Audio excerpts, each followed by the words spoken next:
Why would I go, So, look at her. She doesn't seem...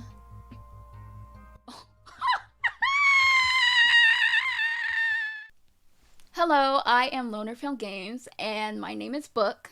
Rewrite that. Hello, my name is Book, and I am Loner Film Games, and we are playing ValiDate today, which is supposed to be a black dating simulator or a visual novel. I'm a little confused. I heard criticisms that it's not actually a dating simulator, so I don't know yet. I'm so excited to play. Got my little pink robe on. I got red hair representing Valentine's Day. Yeah.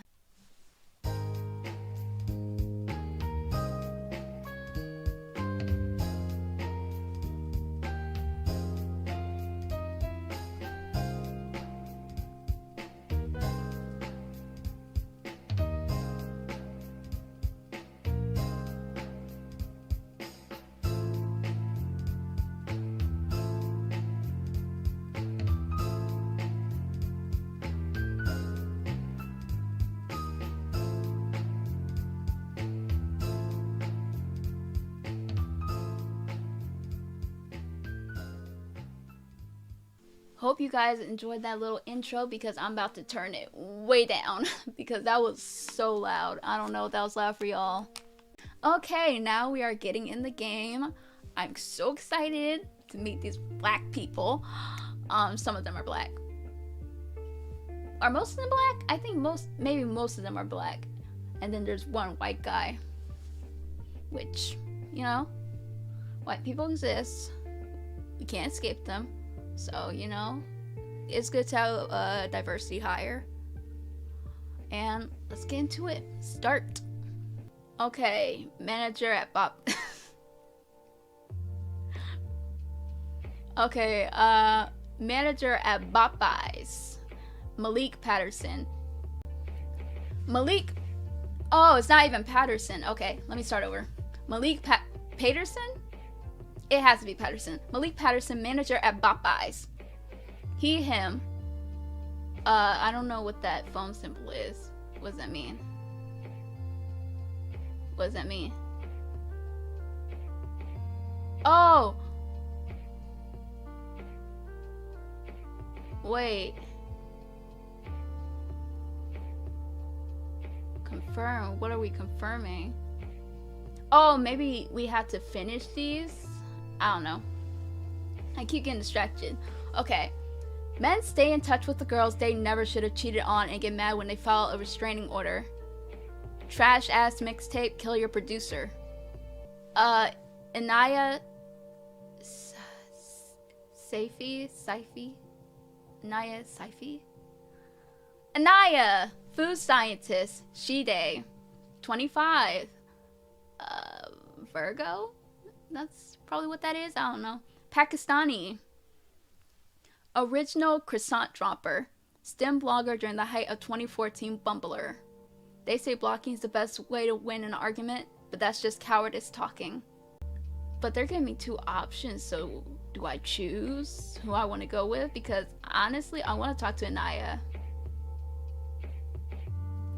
This isn't giving me enough information. I'm just gonna go to Inaya. Okay. I don't get to see what the other people are at all. Nope. Okay. Confirm.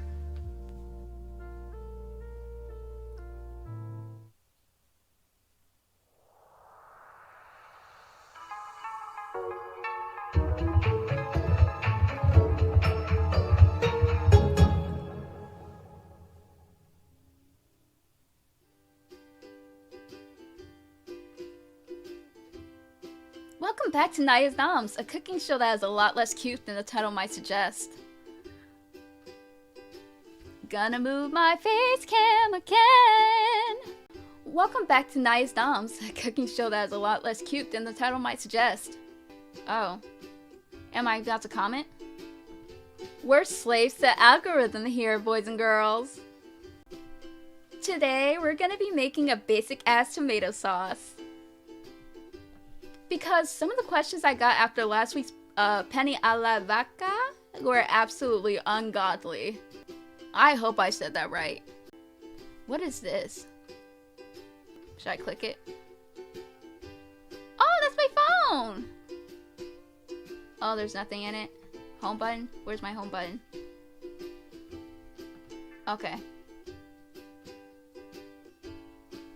I'm gonna stop playing around. I'm just gonna do what they want me to do. We really have to work our way from square one here. But before we do anything, I want to draw your attention to this. The overhead light in your kitchen sends streaks of sweat running down between your shoulder blades. You gotta wrap this one up fast. You point a finger at the corner of your mouth with a flourish. Your hands smell like rosemary and tap water. This strange and alien marking on my face, it is like a zit. Oh, it is a zit. Correcting myself. This strange and alien marking on my face, it is a zit. It is admittedly nasty, but it's not cancerous. It's not herpes. If I see one smug mother effer in the comments calling it herpes, I swear to God. I just thought I'd draw attention to it before any of you jokers got any ideas. Moving on. People keep telling me the penne a la vaca is bland. I got some of this same stuff on my chili recipe a couple months ago, too. Listen, this is basic. Sometimes I forget that all of you are like tiny babies who need your hand held all the way through everything.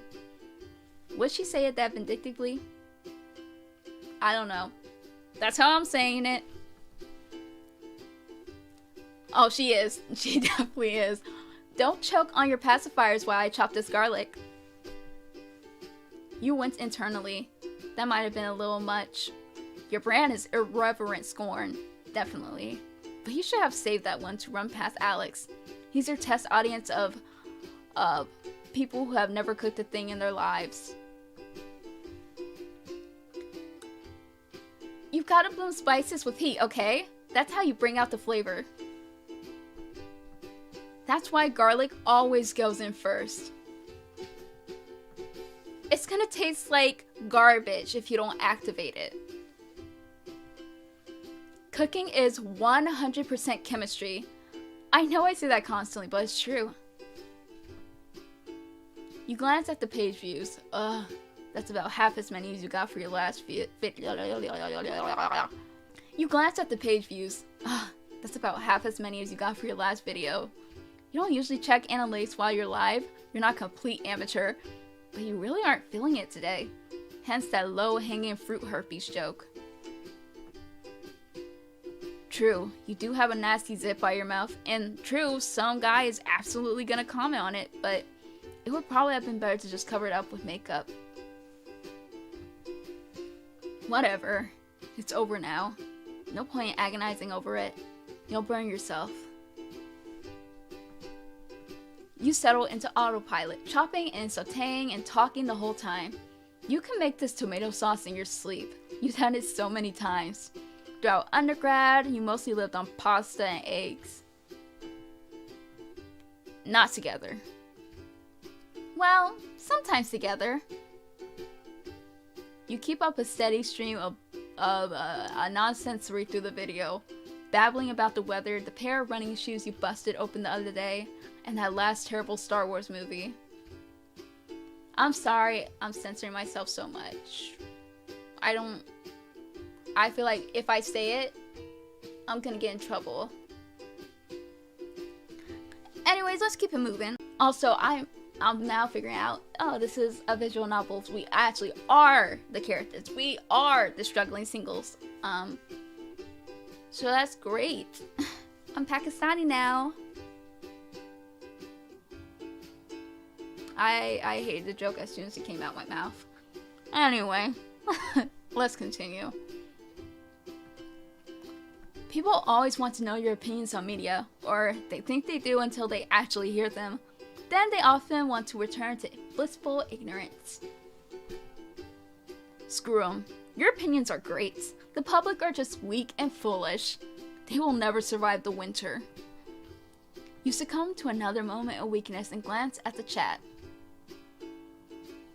Pluck your eyebrows. Oh my gosh, I thought I was the one. What? What does that say? Okay, whatever. OMG, I thought I was the only one. Rude, but she needs to. The light above might as well be the sun beating down on your back. Sweat drips into your eyes. This is the hottest summer on record. Why are you cooking over an even hotter stove? Idiotic. She would be cute if she tried. L. She would be cute if she tried. L. Yeah, I felt like that was cuter. What's this? Oh, those are the views.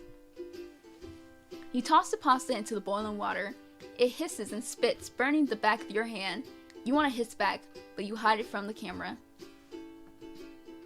You finish up the pasta and end the live stream, phoning in towards the end there. Who cares? Hardly anybody was watching this one. It's just been too hot to put effort into anything. You sign off with a next week ice cream, or maybe just ice. Hold the cream. I'm gonna crawl into the freaking freezer, and you can all come and find my body. Peace.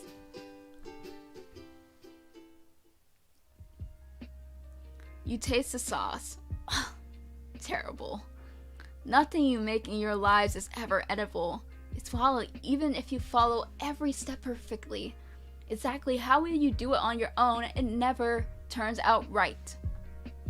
Something about the pressure of fame sours everything. You slam dunk the whole thing in the garbage. Ka-dunk. Your phone is blowing up when you finally get back to it. You keep it on silent through recording, unless there's a specific bit you want to do. Checking up on world news or reading an embarrassing reply. You have a wall of Instagram notifs, a couple bitter follows, and of course Alex has notes for you.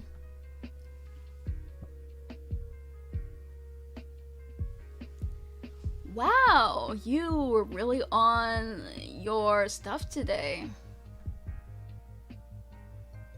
Alex Reza, tech bro job, an IS manager and professional best friend. I read that fast because I was nervous it was gonna just pop off the screen, but I guess we're not in that type of game. Thanks, I try. That wasn't a compliment. I know, I'm just all out of juice. I don't have a single comeback in me. Moving my face cam again. It's so freaking hot in here. Turn on your AC, idiot. No, I will not. It's expensive and I am ethically opposed to it.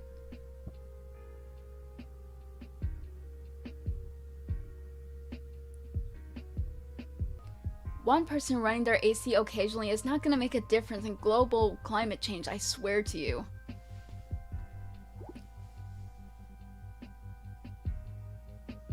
It barely even works, it's just a window module. Better than nothing.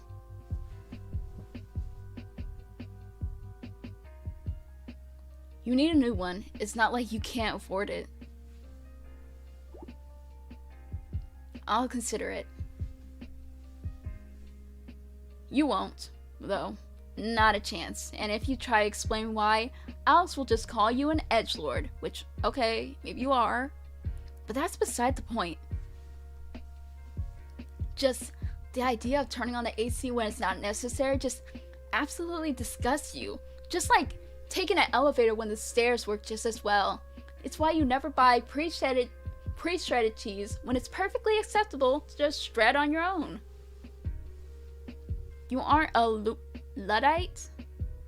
Obviously, technology doesn't scare you. You're an Instagram influencer. You just have some lines in the sand.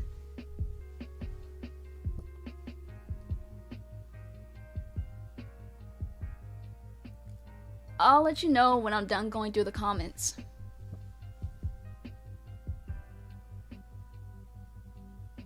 I won't be able to get it before tonight. I've got a deadline. Someone's sick, so I need to write a feature. It's fine. I can go through them myself. No flippin' way.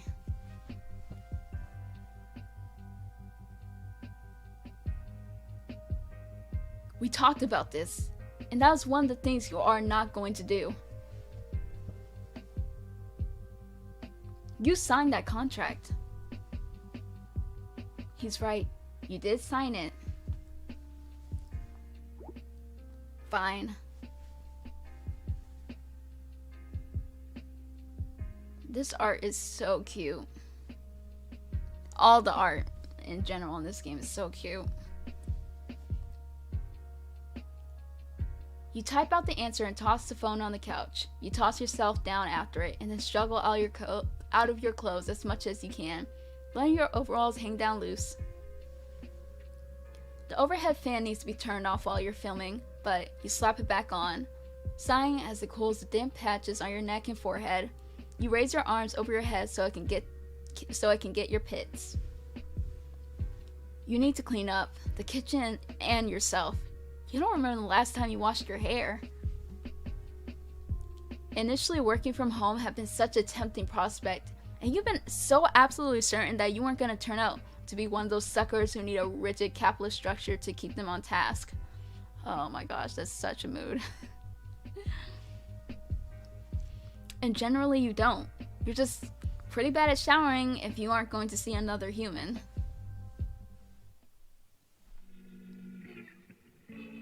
A combination of the heat, your bad mood, and unappealing prospect of washing the dishes sends you into an unsettled doze. And when you wake up, you're actually even sweatier than before. The nap was long enough for you to feel like your soul has left your body, but not enough for you to feel at all rested. You're struck with a very clear memory of a time in your childhood when you've been at home with a fever, sleeping all through the day, waking up to the non-committal gray light of either evening or very early morning. You ask your younger sister, who shared your room, if it was today or tomorrow, and she, comically stricken in a way only the very young could be, responded, "I don't know." Your phone vibrates again and you realize what woke you up. You fumble it upright and accept the call before you even really take the time to think about it. If you'd been more awake, you would have let it go to voicemail. Hi, Mom.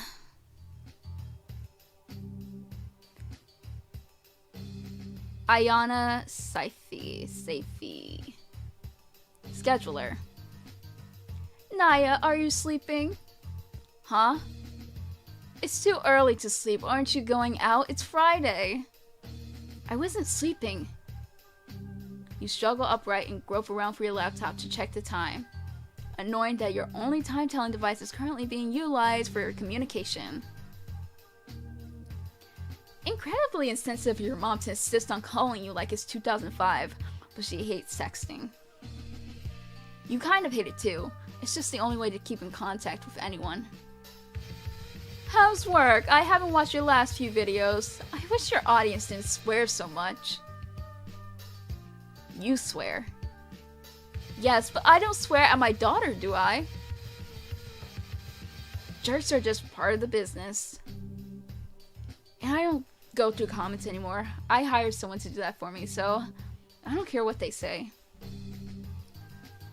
You pay someone for that? A friend. He needs to work.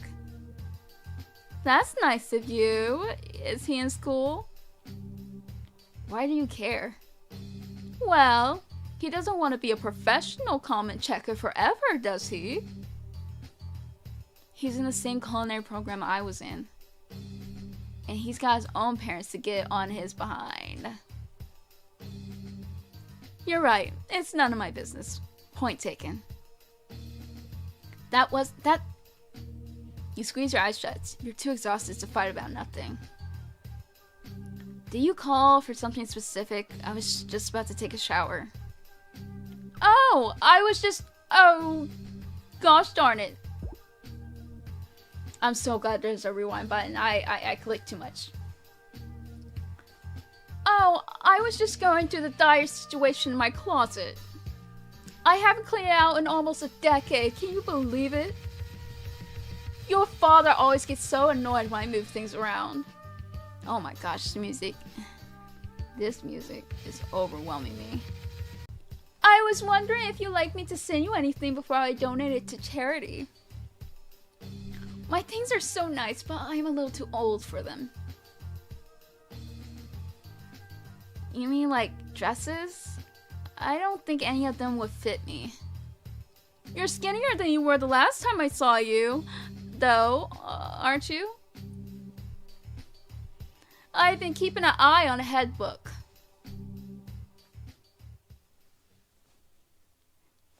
This conversation needs to be over. I don't think... Just send me pictures, I'll take a look. She isn't gonna let it go. Better to just let her send you some stuff and then throw it in the back of the closet. You hang up before your mom can get going on another long-winded explanation of exactly why it's so important that you take all of her old stuff. She's got a bunch of traditional clothes that you've never seen her wear,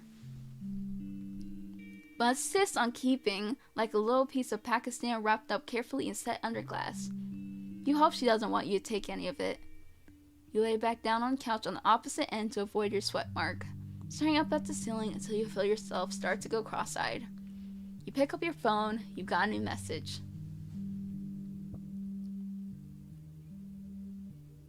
Okay, I'm going through the comments. His voice definitely changed. Oh my gosh, text faster. Wow, I know I say I'm a prison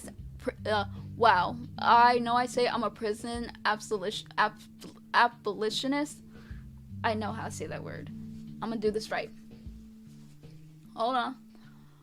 Wow, I know I say I'm a prison abolitionist, but my god, I want to send your simps to jail. Let's go out. What?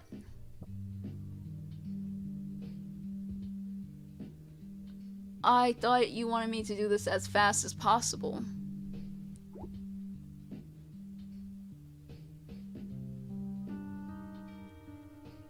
Oh my god, speed it up.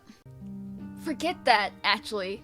That was a decision that Paz and Naya made, and Paz and Naya is an idiot.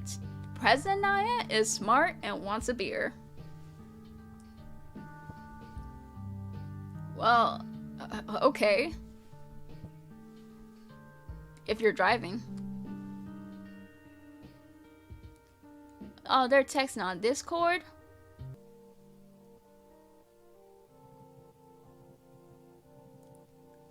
Oh. Do I have a choice? I'm gonna be honest, I don't want her. She kind of reminds me of my sister, so I really hope I don't have to date her.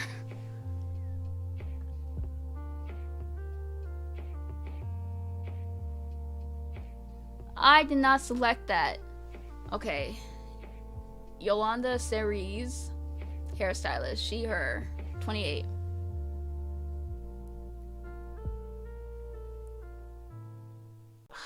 I have to. Ah, that's so weird. You know, maybe that's the benefit of having these white dating simulators and odoms. You don't have to see people who look like your family.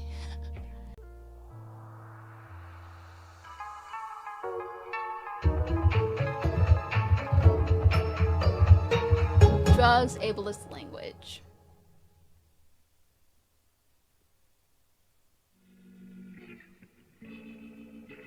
Alex pulls up to your door exactly on time, down to the minute. He always honks when he arrives and said texting like a normal person. You're waiting for him by the door, but he keeps scrolling through Bitter for another 30 seconds to indicate your dislike and to indicate you dislike being honked at like you're walking past a construction site in booty shorts. The sunroof is open on Alex's 2001 Toyota Camry. Cigarette smoke gilded blue in the streetlights. It got dark while you were waiting. You guess that makes it a moonroof. Yeah. Alice leans out the window, sunglasses pushed up and perched on a blurry mop of silver hair. Wearing your sunglasses at night? Alex pops the lock and you slide into the passenger seat. Oh, forget you, the sun was setting into my eyes. That has happened to me. Because I drive. Unlike some of you guys.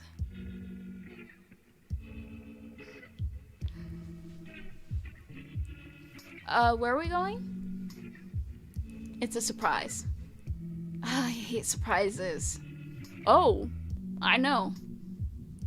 He smacks your hand away from the radio. Driver picks the music. At first you think Alex is lost and needs somewhere to idle and pull up directions on his phone. He turns off the car, you look from the sign to Alex and back again. Are you trying to send me subliminal messages? I'm not cutting my hair. Yeah, absolutely. I brought you in for a surprise makeover at 9 on a Friday night. You joke, but you did bring me to a salon at 9 on a Friday. Is this a drug deal? Isn't we legal here? Are we getting meth? Anaya, how does one take meth? Snort it? Come on. Despite your distaste in makeover montages, you follow Alex out of the car and around the building. The back parking lot is a totally different scene. The salon looks closed, but around back there's an entrance with a wrought iron railing wrapped with fairy lights and a gaggle of people standing around talking and smoking, all of them dressed way cooler than you are. The person working the door greets Alex by name, giving you a brief glance before letting you inside. It definitely smells like a salon.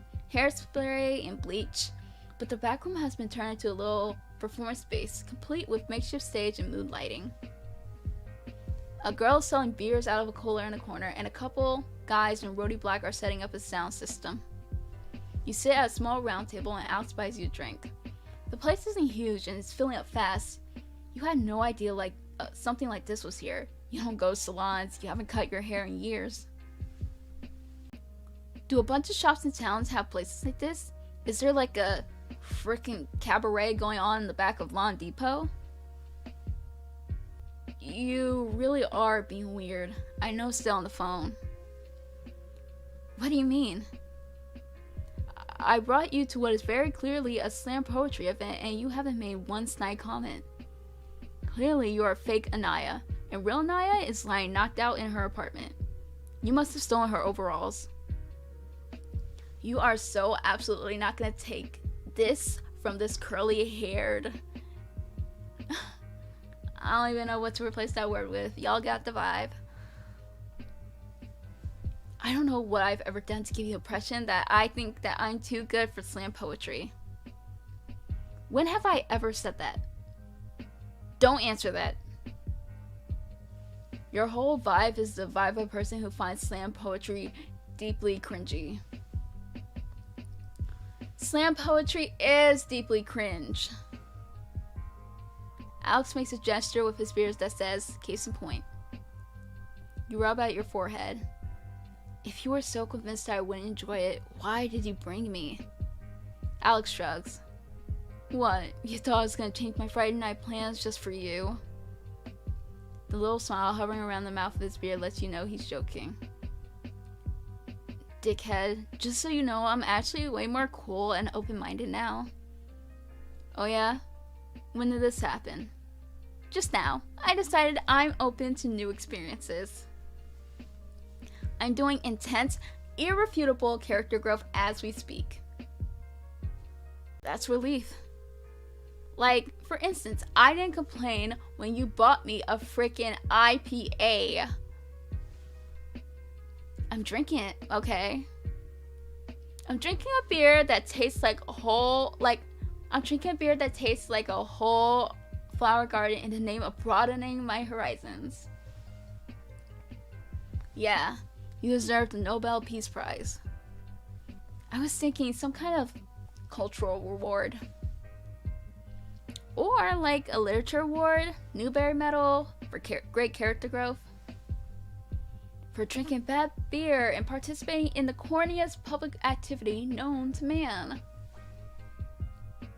You're a couple words from the end of your manic monologue when lights go down and conversation cuts off abruptly, leaving you speaking loudly while everyone else goes quiet.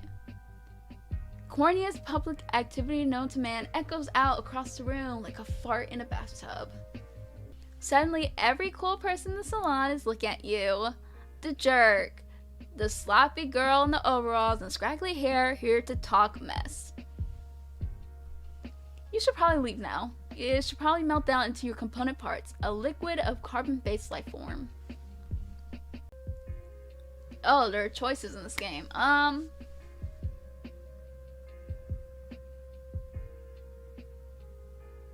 laugh it off.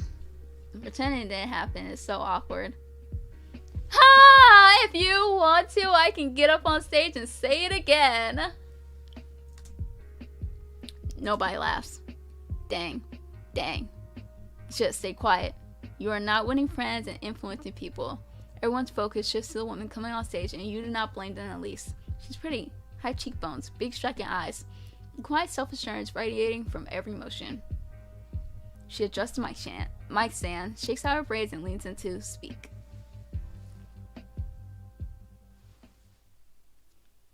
Hey everybody. Hope it's going good out there. The light is in my eyes so I can't really see anything, but I'm going to assume it's great.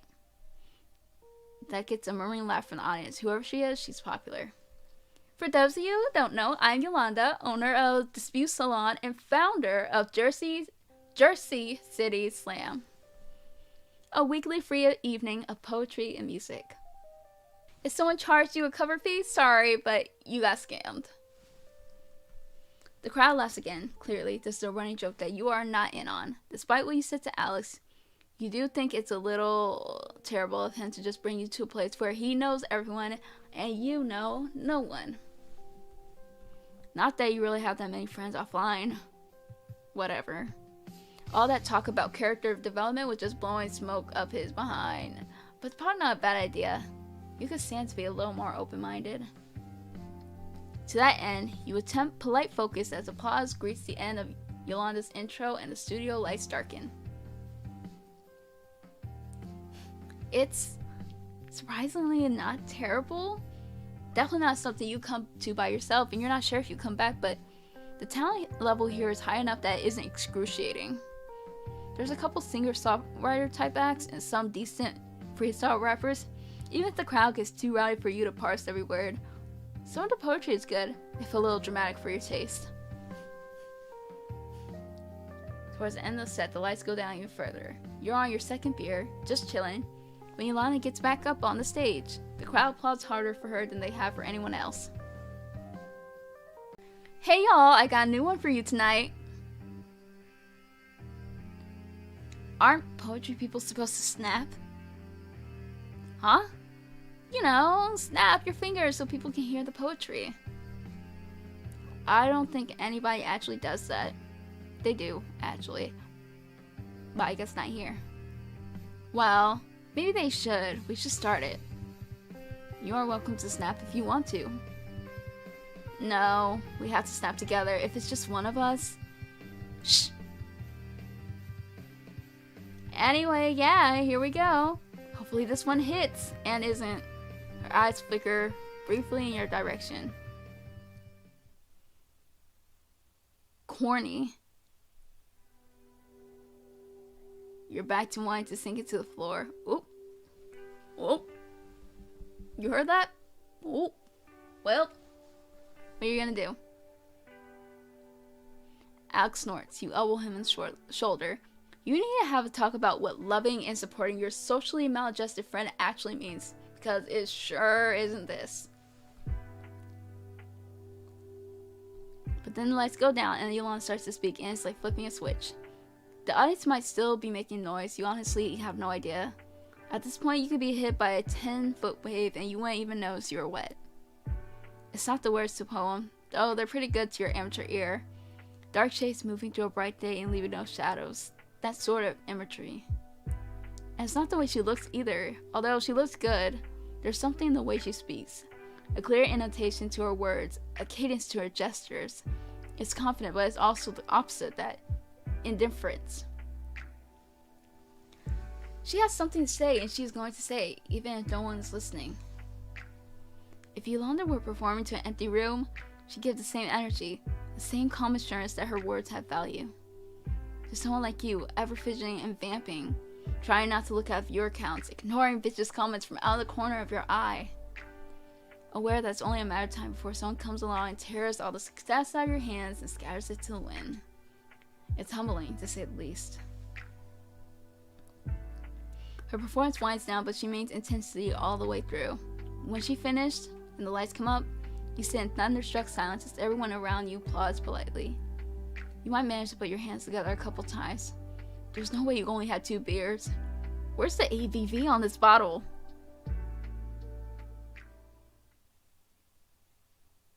That was amazing. It comes out breathy and squeezed. You don't think you got any air out at all through that entire performance. Beside you, Alex is texting. Oh yeah, she's really good. Were you even watching? What? Yeah, I mean, I've seen this one before. She said it was a new one. Yeah, well, all her poems blend together. Wow. I don't mean that in a bad way. I mean, she's doing like a theme book of poetry or something. You should ask her about it. Oh my gosh, you should. It didn't occur to you to go up and talk to her. Your everyday interaction with people is through a screen. Only way to show your appreciation is to like, comment, and subscribe. You shouldn't get pissy at Alex for not being moved by Yolanda's performance. You aren't an artist, but you're close enough to understand that everything resonates with everyone who hears. On the other hand, you don't want to be the only person who got knocked on the floor by a pretty girl singing a poem in the back of a hair salon. And oh, she's coming over here, isn't she? Hey, Alex, glad you can make it. Londa, you're fantastic. Alex's phone immediately goes into his pocket when she walks over. He might be a terrible audience member, but he's not a complete jerk. Why are you being so rude about him in your head right now? Alex is cool. He's put up with your stuff for years. Thanks. I was a little worried about that one, honestly. Didn't think it would vibe with the room. You killed it. Oh, by the way, this is Anaya. I pulled her out of her cave for the night. Hey. She thought you were great. Hi, I thought you were great. Hi. Yeah, okay, I already said that. Yolanda laughs, looking between the two of you like she's trying to figure you out. That's fine, you're unfigurable outable. Hey, thanks. She smiles at you, and you wish you had something else to say. But you know literally nothing about poetry. You can't even remember if it rhymed. Before you can freak, a very tall woman walks up to your seat. Hey, Yo-Yo, I gotta go. You good? Hairstylist Zara, Yolanda's co-worker. I guess. Where's Mariah? She left. She needs to get the last bus. Oh, I thought we ran until midnight on Fridays. I got no idea. Maybe I misunderstood her. I gotta get this place put away before tomorrow. I really have to go. Anna starts fidgeting with one of her braids. For a moment, you think her fingers are shaking, as if from fear or exhaustion. But her demeanor is so calm you might be mistaken. I've been working for 12 hours, Zira. I know. But my brother's about to get off work and I'm not gonna let him walk home this time of night. Right. Of course. Go. I'll figure something out. It might be the beers. You still haven't found that ABV. But you catch a glimpse of Yolanda's mask slipping. It's nothing radical, she just looks tired. Exhausted. She looks the way you do after a day full of live streaming and tearing apart your kitchen. Before you take the time to think about it, I can help you. Huh? Now you have to commit to it. I can help you clean the place up if you want. Why? You weren't prepared for this question. You were expecting a polite refusal since you are a complete stranger and had only been half serious. It's a free country, right? I guess. I guess? I'm not sure what your point is. I don't have a point, really. Yolanda stares at you a couple seconds before smiling hesitantly. Sure, appreciate it. Confine me when people clear out, okay? I gotta go small talk a little bit more. She joins the people milling around the stage, showing you a brief glance over her shoulder. Hey, I can't stay late enough for you to pick up tricks with your incredible room straightening skills. Or whatever. I got work in the morning. I'll just get a Uber. What? Why are you looking at me like I got food all over my face? Well, you got something on your face, but I was ignoring it because you told me to on Instagram. You elbow him. I'm not used to you being impulsive, that's all. Whatever. It's not like I have anything else to do. It's either that or sitting at home and posting. You love sitting at home and posting. Well, it's not good for my brain. Don't worry about me. You're not my real dad. You get Alex to leave with a bit more coaxing, and as soon as he's gone, you wish he hadn't. You need a phone charger from his car. You're at 30%. You need a phone to get home tonight. Dang, you're so bad at this whole going out and doing things element of life. Why bother? Put your phone on airplane mode and wait for the place to clear out. You keep waking up your screen and navigating to bitter before remembering you don't have any signal. Oh my gosh, I've done that. It's practically a nervous tick. The boomers are right.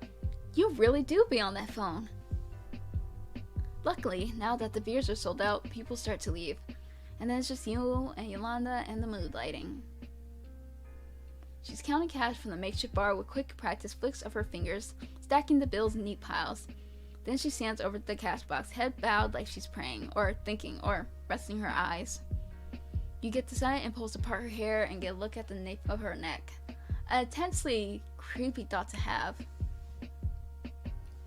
She straightens up and whatever spell she casts is broken. Hey, thanks again for staying. She's back to politely energetic. She doesn't need to put on her customer service voice for you. You live stream, you know what people look like when they're performing. But you don't know her at all. What are you gonna say? Relax? No problem. Is there anything specific you want me to do? Can you stack the chairs? Not too high, 3 or 4 in a stack. Got it. Yes, I can definitely do that. You stack chairs. You only knock your elbow into one a couple of times, and you only drop one twice. Did two bears do this to you?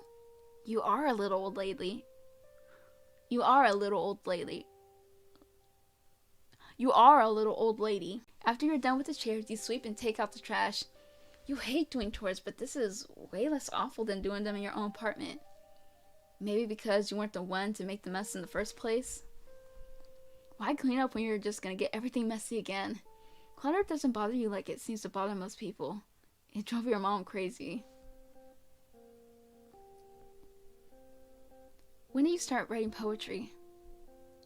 So, when did you start writing poetry? Huh? She looks at you with such a strange expression that you wonder if you committed some intense poet faux pas.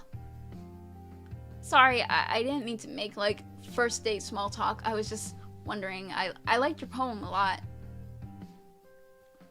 Come on, Anaya. You already said that.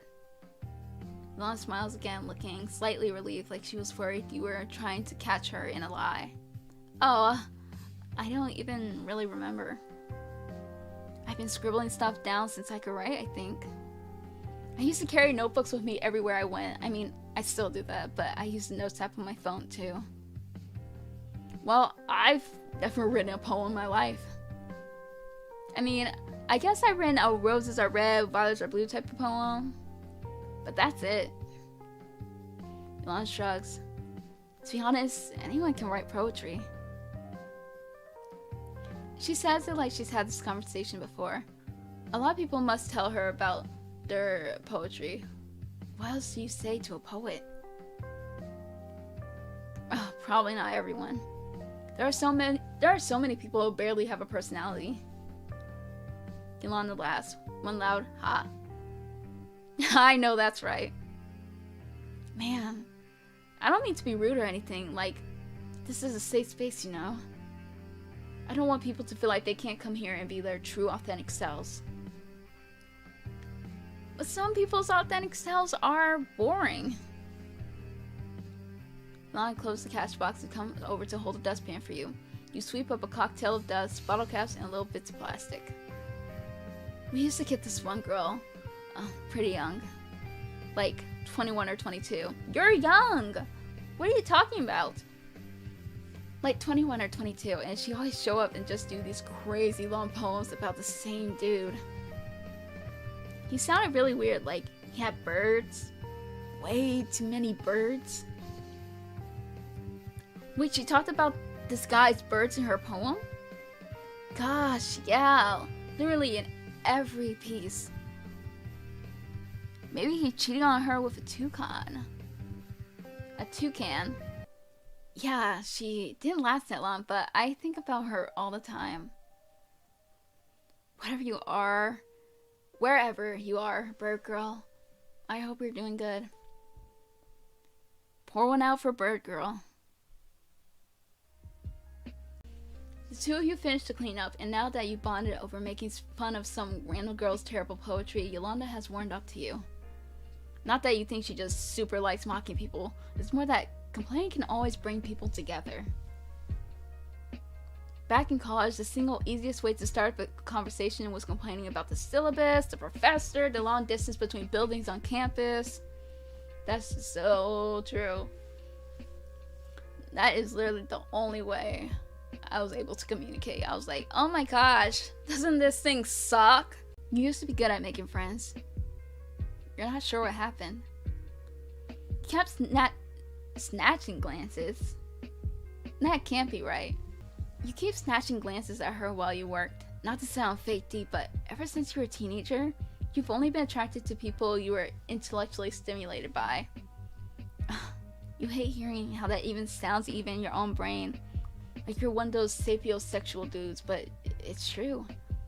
Celebrities, sure, you can be attracted to them for their looks or charisma, but in real life it's always been difficult to connect unless they were interesting. Maybe that's not weird. Maybe it's normal. You don't have much basis for comparison. Yolanda isn't your type, but that's because you don't have a type. You have a list of attributes you pick and choose from to form a perfect human, like a Build-A-Bear workshop, but with someone you wanted to date. You mean in a way that doesn't sound like a supervillain, though. The point is, you wouldn't be attracted to Yolanda if you hadn't heard her poem. But you did, so now you are, and now that that door is open, you're catching glimpses of her other good qualities. You hope she didn't see you looking at her ass. She's way out of your league. You with your Instagram cooking show and your unplucked eyebrows, your baggy overalls and unstyled hair. She owns a salon. You're surprised she let you hang around for this long. Which is why when the two of you finish up and she asks if you want to come over to her place, it knocks you out. No problem, not. I just know you mentioned you wanted to charge your phone. And I live basically upstairs. Right. She's being polite. Makes sense. Well, you don't need a home to be a reason. You don't need to be home at a reasonable hour. Tomorrow's the weekend and you work at home for yourself, which means it's always the weekend, but more depressing. I'll just say yes. You shrug. Sure, why not? Yolanda's apartment is nice and looks about the way you expected it to. You check out the small stack of books on the side table while Yolanda goes into her room to grab her phone charger. It's all poetry books. Alice Walker, yes, Alice Walker. June Jordan, Jupiter Hammond. Maya Angelou, yep, of course, is the only one with a name you recognize, though you haven't actually read anything by her. She was just in the water through a lot of undergrad. Yolanda comes back in with a charger and a little baggie. You smoke? Not really, yeah. I used to, but I'm not actually that good at it. I suck at inhaling. It also makes you paranoid, but you don't really want to talk about that. I got edibles, actually. I don't smoke much either. Or at least I try not to. Okay. You say it before you can talk yourself out of it. Honestly, the paranoia usually isn't that bad. It's not like you're gonna do much damage here. Usually when you get paranoid, half of it comes from doom scrolling. We're gonna eat half. You eat the gummies she offers you and sits down on the couch. It's a way nicer couch than yours, and you doubt anyone has spent all day on it lying around sweatedly.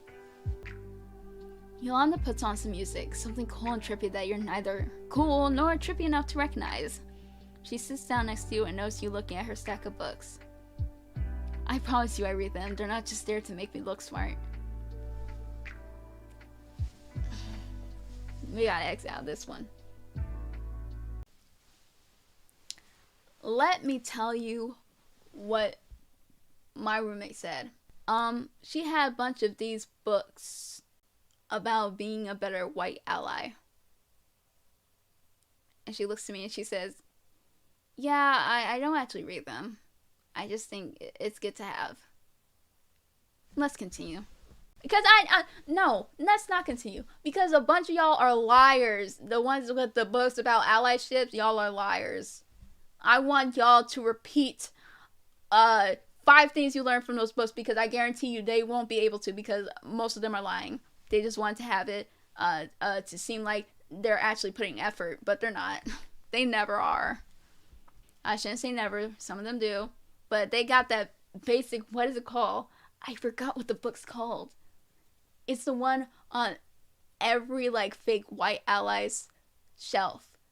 And a lot of people are saying you need to buy something different. Let's get to this visual novel, dating simulator, whatever this is. I promise you I read them. They're not just there to make me look smart. I mean, you do. Huh? Look smart, I mean. Yolanda laughs. Oh, heh. Thanks. So, do you? Hey, thanks. That's the nicest thing anyone's ever said to me. Well, the nicest thing anyone has said to me today. Yolanda snorts and opens a can of LaCroix. Oh, do you want one? Just, people make fun of me for drinking it, so I always forget to offer. Yeah, because it tastes like sparkling water, and someone did this real quick with an orange. Just, oop, that's enough flavor. Yeah. If you drink that, I don't believe that you actually like it. I think you do it for the brand, because there's no way y'all like those drinks. Truthfully. I'm sorry to be a hater, but dang. I just remembered I don't know who bought it, my mom or my sister bought a 12-pack, and it was just disgusting. And I felt so offended that I even had to experience it. I'm good. I think LaCroix tastes like a vague suggestion, but you do you. Thank you, Anaya.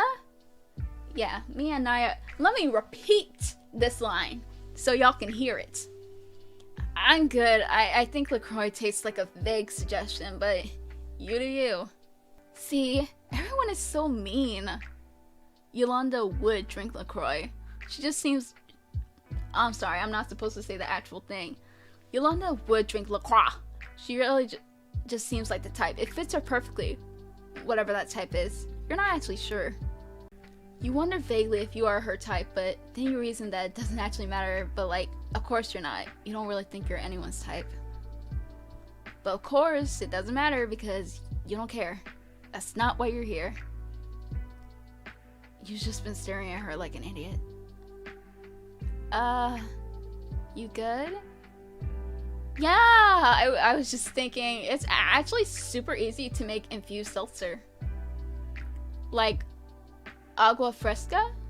Like, just sparkling water and fruit? It tastes way better than the stuff you get in cans. Not that there's anything wrong with getting stuff in cans.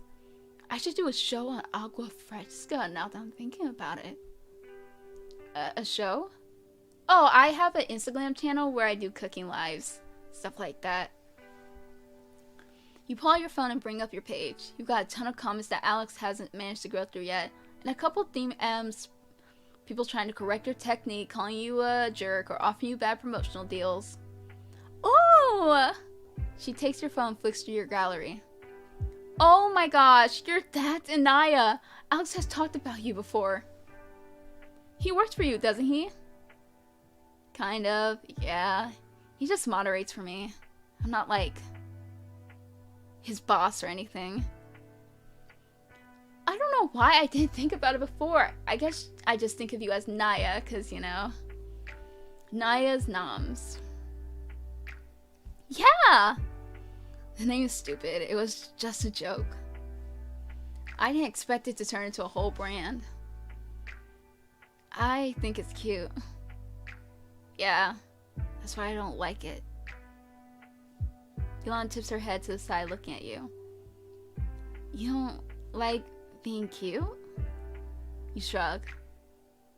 I mean, baby chickens are cute. Little dogs with bows in their hair are cute. 6-foot-tall Pakistani girls are not cute. Sorry, I wasn't trying to, like, fish for compliments or anything. That just came out way too honest there. No, it's okay. Sorry if I said something to upset you. No, you didn't. It's just, I don't know. I've had a weird day. Yolanda tips her head to the side to show that she's listening. I mean, it's actually not been a weird day. It's been a totally normal day. I was just stressed out at work, and I went and hung out with a friend at a social event. That's a normal thing to do, but it's kind of unusual for me. I don't get out much, and I definitely don't go to poetry readings. 'Cause they're corny. You wince. Apologize. Sorry about that. I definitely did not mean to yell it across the whole room. To your extreme relief, Yolanda's smiling. It's cool, I'm just teasing. I know poetry isn't everybody's things, and it's true a lot of amateur stuff is really freaking bad. I worry that my stuff is bad all the time. What? Are you kidding? You're fantastic. I mean, I know I just said that I don't know anything about poetry, but even I can tell that. Right. I know that I'm good, but also I worry that I just think I am. Like, am I actually just like the girl with the bird banger boyfriend? I think I'm being real deep, but actually I'm just boring everyone with my terrible emotions. I understand that. I guess my job never really has me asking that. Because obviously there's people willing to sub and donate, so I know people like my stuff. But then that becomes a whole way I have to tell if I'm doing good, right? Like, if the subs go down, I think, well, I'm not as good as I used to be. If that makes sense. It makes sense. Blah, blah, blah. Gig economy, blah, blah, blah. Yeah. Dawn's hands between the two of you on the couch. Without meaning to, you inch closer. Wow, okay. This hadn't been the plan, but whatever. Also, without realizing what you're doing, you start tracing your fingers across the back of her hand, appreciating how slender her fingers look beneath yours.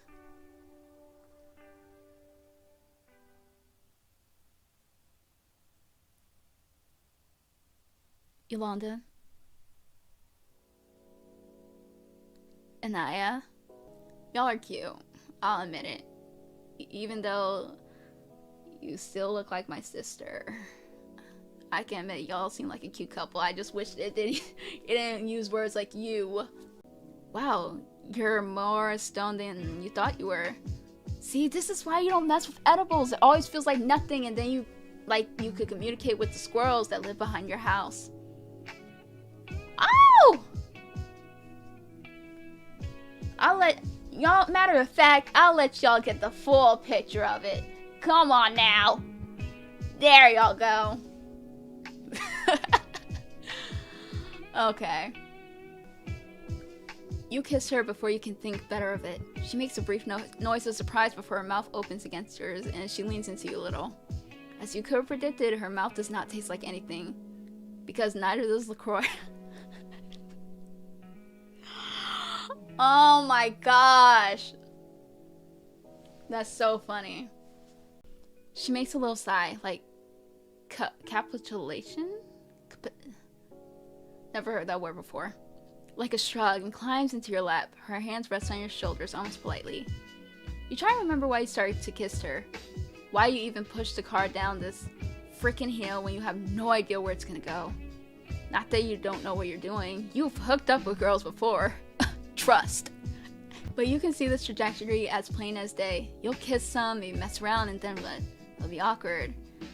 Oh, you're gonna mess it up. Perfectly good friendship, you've gone and ruined it by starting down a road you're not prepared to drive down. Why do you always do this? Why can't you just have casual sex like a normal person? You push Yolanda to the side, roughly juggling her off your lap. What the hell? You don't have an answer for her because you don't have an answer for yourself. You thought you could get through tonight without making a total tool of yourself. But apparently even that is beyond you. You can't even make a friend anymore. Grabbing your phone, you manage to rip the charger out of the wall and fling it halfway across the wall. I'm sorry, I have to go. I shouldn't have. Just sorry. You leave the way you came. Everything goes streaky blurred as you take the steps 2 at a time, fumbling open a rideshare app. You're crying and you don't know why. This isn't even the first time you've done something like this before. Run off like someone did something really awful to you when the only awful thing that happened were the possibilities in your head. Out on the street, you wait for Yolanda to come after you. Not that you want her to. Well, maybe you do. Maybe you desperately want her to chase you down and ask what's wrong and hold you while you cry like this is a movie. She doesn't. You're so stupid. That was so dramatic. You're an idiot. I got the bad ending? What did I do?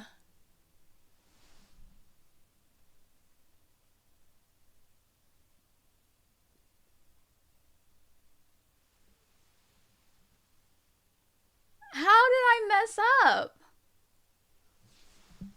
My bad. I didn't even want to date you in the first place. I can't date literally anyone else. Okay. Okay, so... Oh, we got a new person. Like, should I have taken the whole edible? I don't know how these things work. Emma Hari Abdi. I hope I'm saying that right. South African. Qatari. I've actually never heard of that before. Oh, actually I have. I heard the country. You just have to add an I. That's wild. Anyways. People love drama in the workplace until it involves them. Lesbians born after 1994 can't cook. All they do is eat ramen, buy 7 wedding rings, eat hot chip, and cry. We read the new persons, so now I'm gonna go. And we're gonna be Malik. And we're gonna finish the ending. And try to get a good ending this time. Let's try and do that. And we'll see where it goes.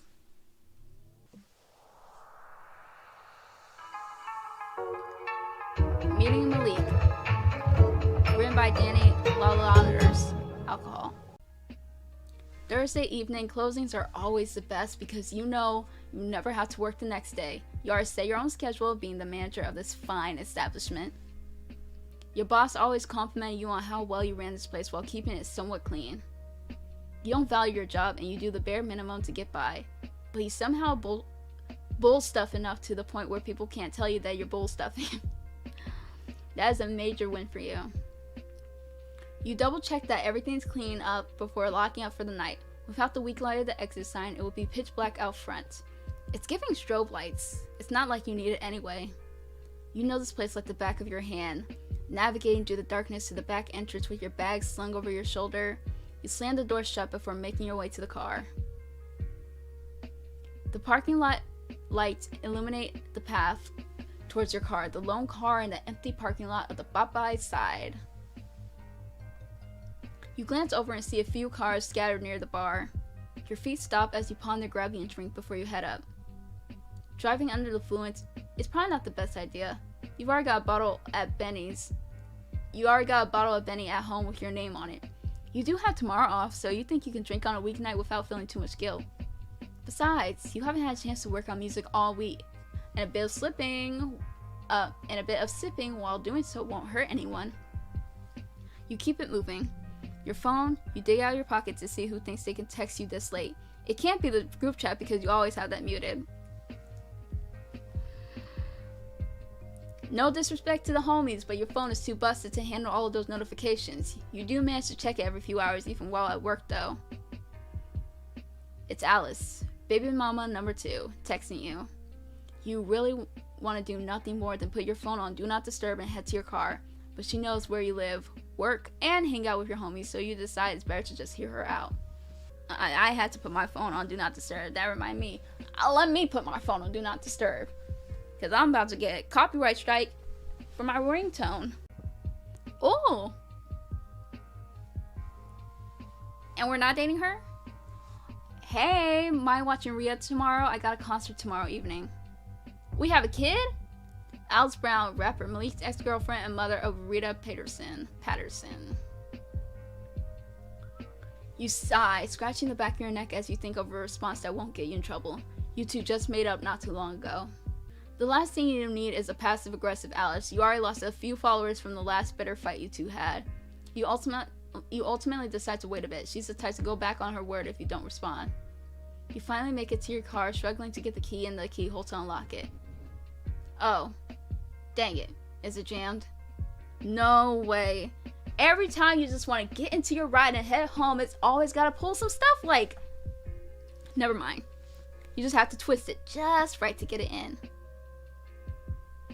The car is old, and you could afford to get a new one, but there was something special about Gina.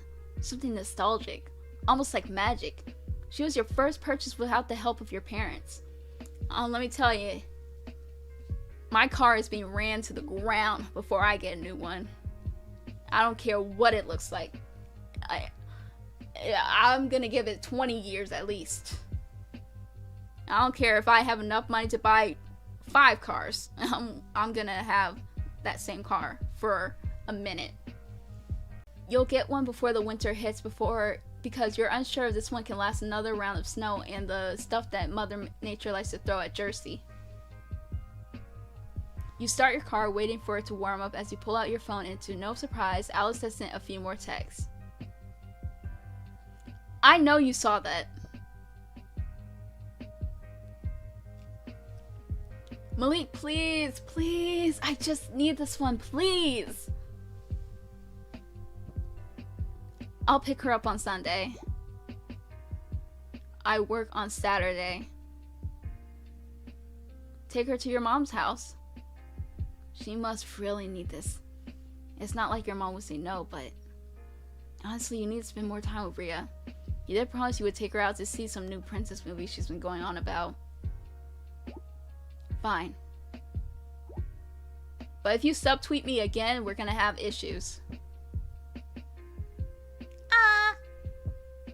I promise. Can you pick her up tonight? I gotta get in the zone. My homie told me some label people are coming to the show and I gotta get on my stuff. You sigh, dropping your phone into your lap and grabbing the aux cord. It only takes a moment to adjust a few settings and pull up the BoundCloud app. You don't realize how exhausted you are until you finally sit down. Your head rolls back to rest on the space behind you as you think it over. You're always gonna say yes, because you can never say no to Alice. After all, she's the woman you consider your first love, and Rhea, the daughter you always wanted, but Alice had different plans. She didn't want to be a mother after Rhea was born and her rap career started picking up. And you grew jealous and began fighting with her over the smallest things. Ever since then, your relationship has been on a melting iceberg, and one of these days it is going to dissolve, leaving you both drowning. Rhea wasn't your first child, but she was the first one you felt a connection to. You know that's messed up to admit, but it really is the truth. Maybe because she was a product of everything you always wanted. A child to a woman you loved, and even though she was an accident, you still cherished her like she was meant to be here. Or, at least you tried to. You're focused on other things, making music that'll bring you money and fame so you can give her the life she deserves, so you can give your mother a second chance at life on her own without the stuff of your father. But Alice had the same dreams. She wanted fame and she deserved it too. She could wrap circles around the majority of BoundCloud rappers and deserved every hit she got. And she loved Rhea. You can never call her a bad mother. But she was obviously focused on career more than her child. And you realize that both of you can't focus on your careers and a child, so you took the backseat for her while she built herself up. Yeah, sure, I'll be there in 10. Thanks, I'll make it up to you, I promise. Oh? Don't get your hopes up too high. Dang. She replies, but you don't bother looking. Knowing her, it was probably a witty remark or a bunch of emojis. The thought of it makes you smile, sitting up straight as you pull off in the direction of her apartment. You make sure to clean your back seat before you make your way up to the front of her door. You used to have a key, but she took it from you the last time you got into it, and you never bothered to ask for it back. Instead, you throw her a quick text and lean against the railing as you wait. Rhea Patterson, preschool student, Malik's daughter. Oh my gosh, she's adorable! Ah! Every time I'm like, forget kids, bro. Can't mess with them. They're just sick all the time, trying to get you sick. But then you just see this cute little thing. And you're like, oh my gosh.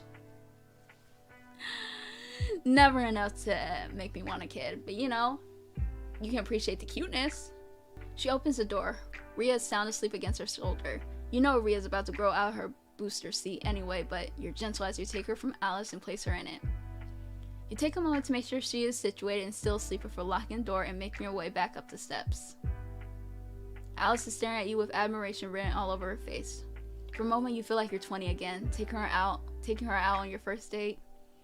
She used to get so excited whenever you pulled up in her parents' house, bouncing out with a new CD in her hand, tumbling into your car, and kissing you like she hasn't seen you in years. That was back when you two were young and dumb, not worrying the world. Well, besides your mother not liking her, but that's a memory you'd rather not think of. Someone's happy to see me. She doesn't speak, probably spacing out again. You reach for the overnight bag in her hand, slinging it over your shoulder with a quick glance towards your car to make sure Rhea is still sound asleep. You nervous? Yeah. She hugs you, and you have to adjust the bag over your shoulder to return the embrace. Your eyes close as you allow yourself to enjoy this. Despite it being a few years since you two broke up, you still have love for her. Every woman you tried to find her in, but couldn't succeed.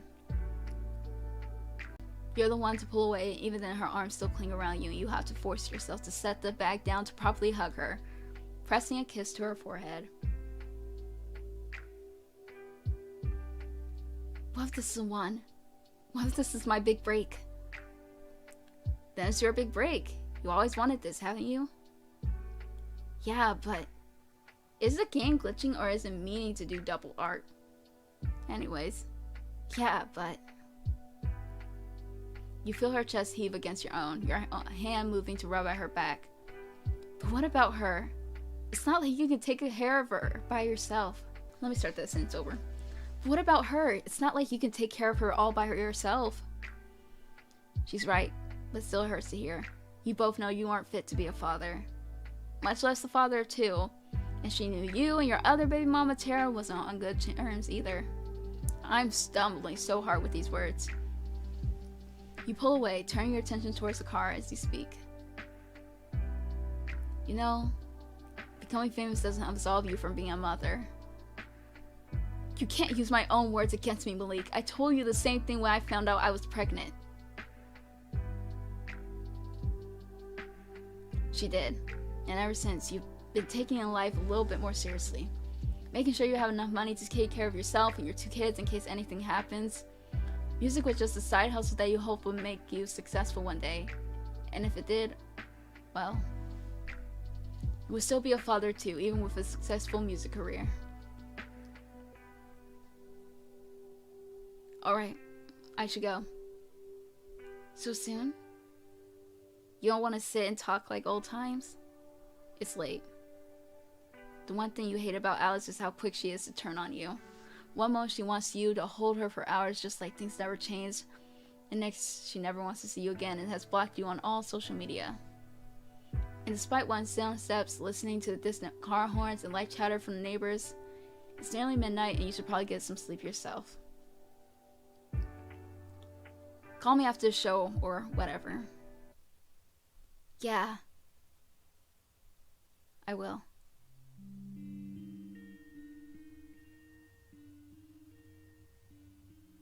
Is she playing a ditch us? Why did it pause? Why did she pause like that?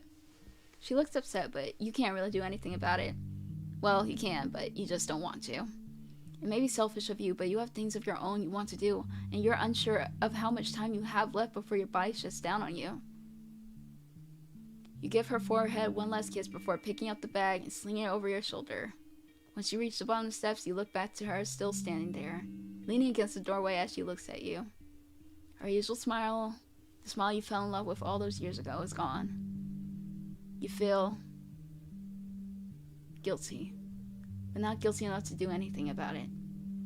You toss Ria's bag beside her before getting the driver's seat, shooting her one last glance before driving off. The ride home is short, but it gives you some time to think. A stoplight switches to red. You stop and glance back at your sleeping daughter in your rearview mirror. A piece of hair falls over her face and you reach back to sweep it out of the way. Your life is in your control, yet you continue to make bad and selfish decisions. How long before that catches up to you? Aww, look at that. That's so cute. That's so cute.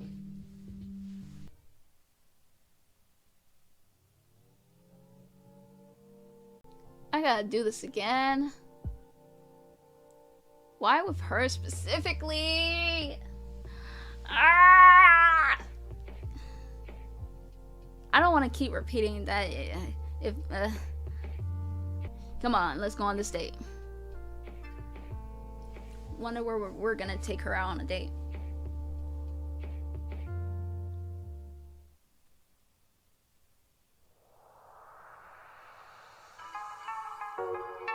Girl at the poetry slam. Drugs, misogyny, conspiracy theories, content warnings.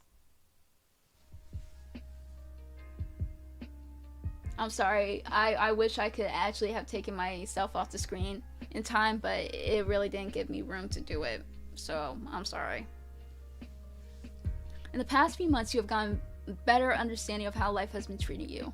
The mothers of your children have left you alone for the most part, at least since you started taking your kids to school and picked them up whenever they asked. You made an effort to get closer with your kids outside the basic childish stuff you found yourself indulging in. Side note, why does your daughter look like Peppa Pig so much? Not look like. I was about to say, that's so messed up. Look like Peppa Pig? Let's run that sentence back. Side note, why does your daughter like Peppa Pig so much? Why does any kid like Peppa Pig? Something about those eyes haunt you and you find yourself looking away whenever she puts it on. Same. But the one thing you still find troubling is the trajectory of your rap career. You You have a decent following on SoundCloud and people are still talking about your music locally. Maybe because you have sort of shifted from serious rap to comedy rap, doing stuff to appeal to the big box. Oh, that one got me. Maybe because you have sort of shifted from serious rap to comedy rap, doing stuff to appeal to the big box crowd you're begrudgingly accepted. Who knew it would be so easy to get teens to do terrible, god-awful dances to your music?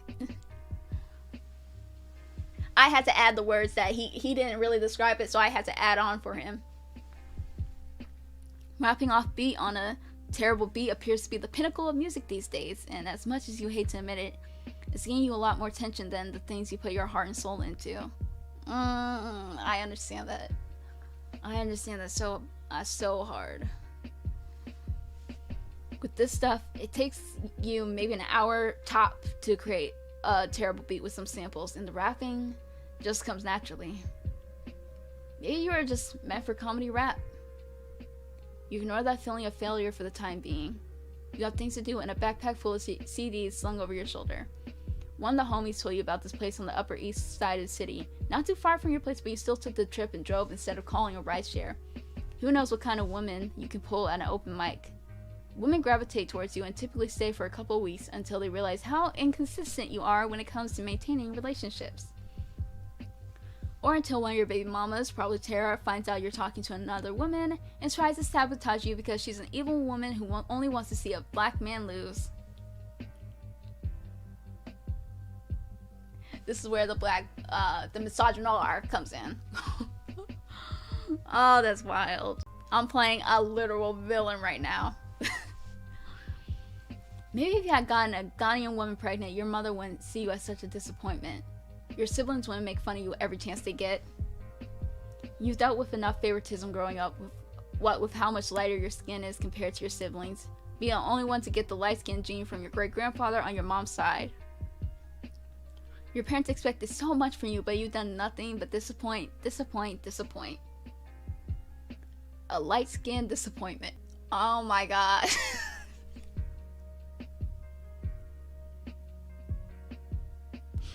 This game is wild.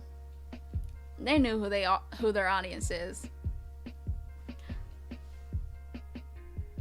Yet, Alice was different. She never saw your flaws. She was your first love, the woman you wished your mother approved of. They never got along. You know Alice since you were in high school, but didn't actually start talking to her until you both graduated. Becoming local rappers brought you both closer, and soon you fell in love with her. But the love never felt mutual, no matter how much she tried to convince you that it was. You knew her love wasn't for people, but for her craft. And showed more when you got her pregnant, and she didn't seem to care about the child you both had. Can't think about that right now. You're already an hour late to this open mic, and if you sit in your car any longer, someone might call the cops.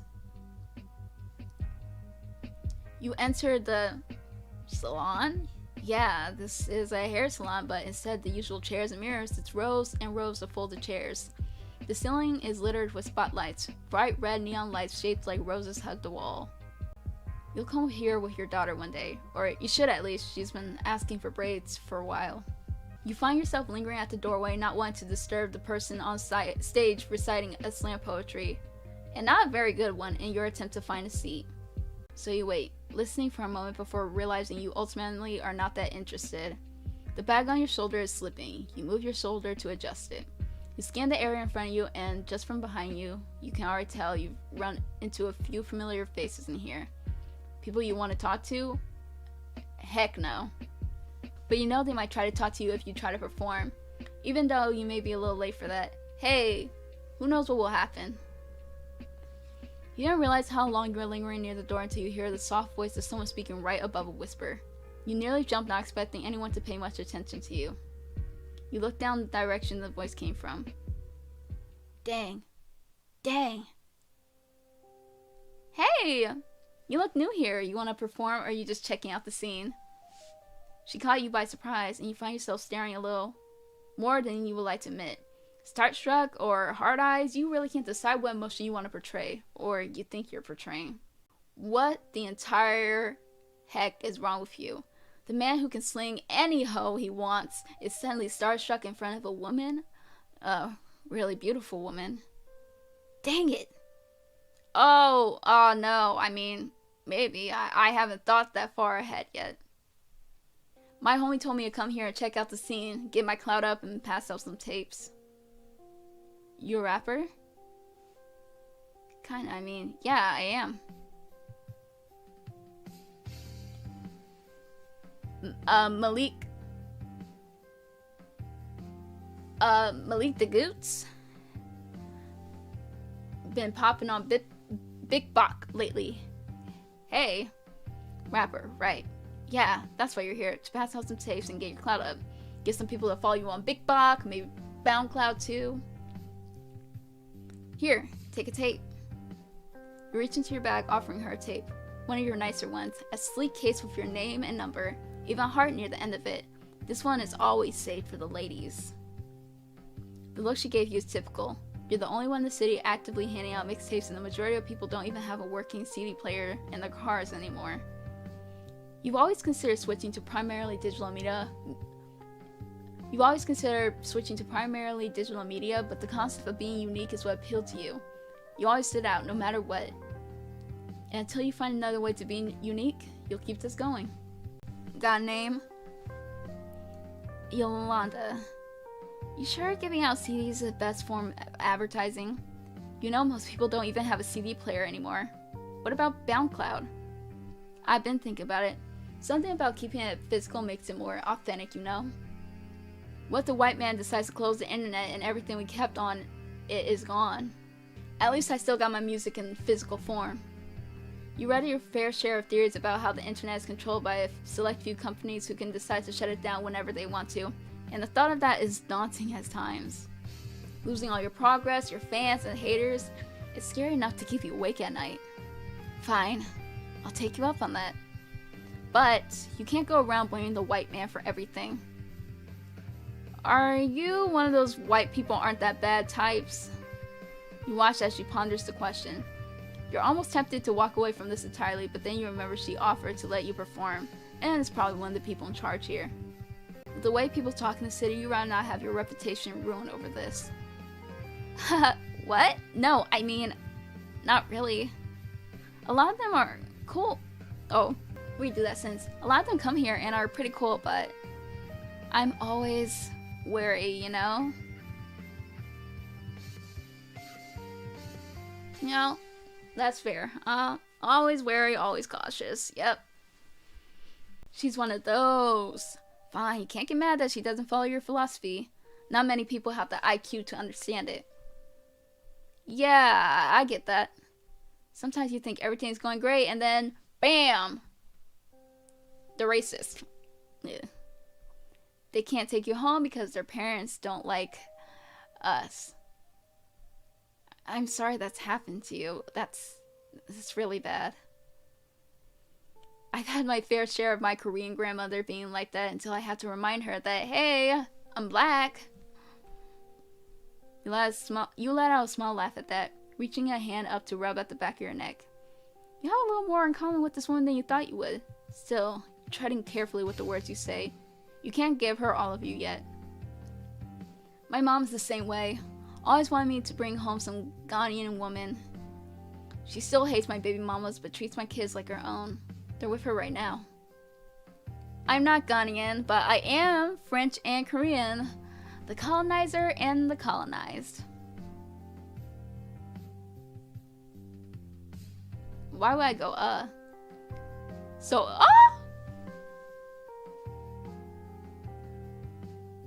Why would you say that?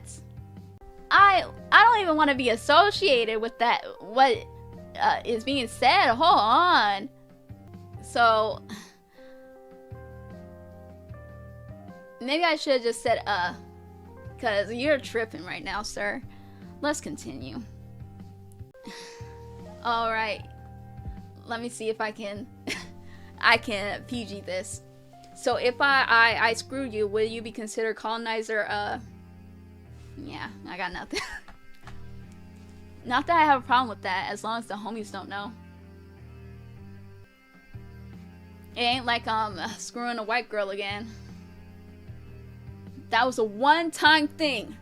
Just once, and you were still young when you did it. You should have realized she was fetishizing you when she bragged about how good you were on social media. I gotta do another story time.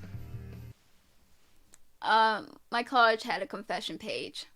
And someone confessed. Even though I feel like the person posting it, because there was a person behind the confessions. So, like, they're the ones who posted it. I was like, you could have not posted that one. I'm just saying. But they said, mixed men are the best. Hard eyes. What?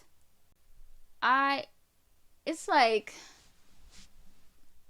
you felt good saying that, huh?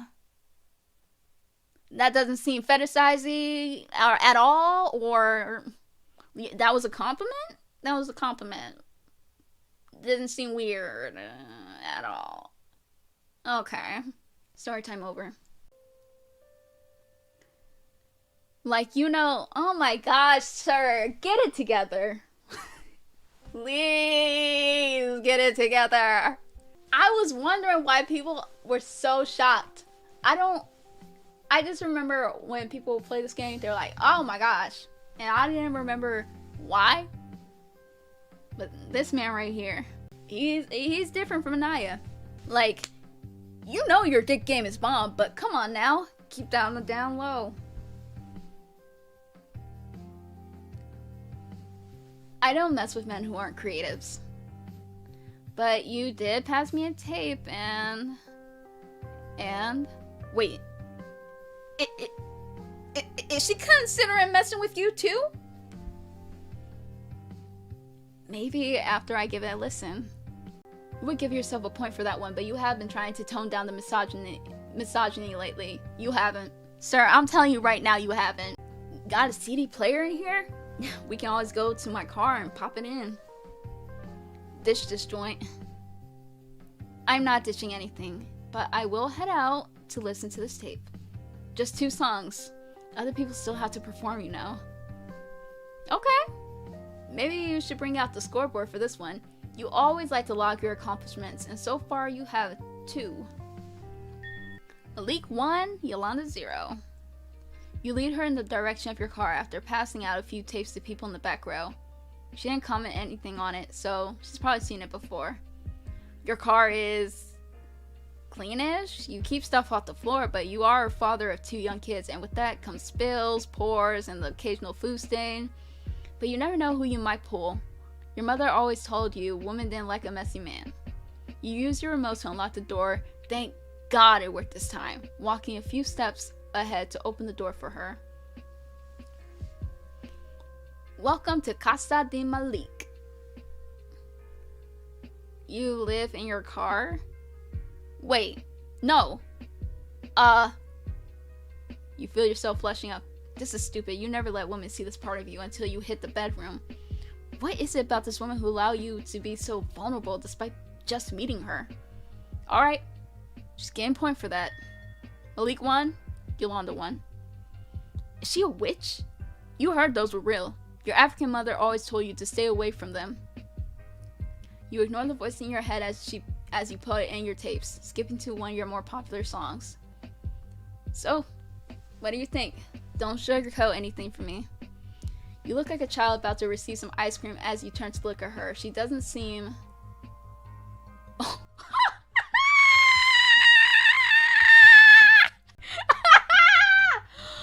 Oh, that's wild. So let me screenshot this real quick. Hold on. I'm glad she was honest. I was like, isn't the popular songs you said were popular on TikTok and you didn't put your heart and soul into it, and that is cheap? Yeah. I can't even finish that sentence. That's so embarrassing. You bragging about your CDs, passing it out to people, and someone says it's bad. They didn't even lie to you. Yeah, we're not making out this car.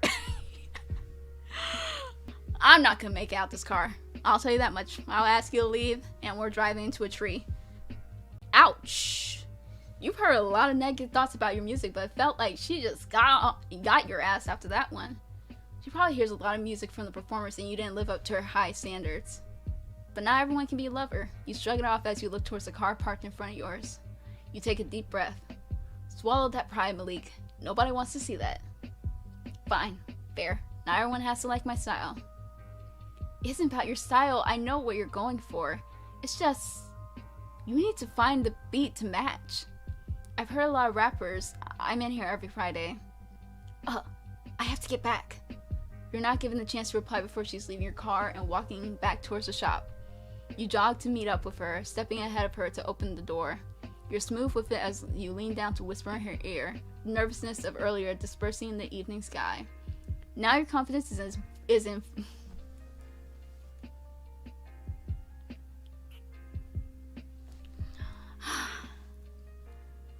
Now your confidence is in full light skin mode. Hey, you gotta use it to your advantage sometimes. I'm not done with you. Okay. Boo, that was awful. That's exactly what I'm thinking. Boo, throwing tomatoes. To be fair, it's been a couple months since you tried to spit game. You've been focusing on being a somewhat better father. Dating with 2 kids is not ideal. She looks flustered.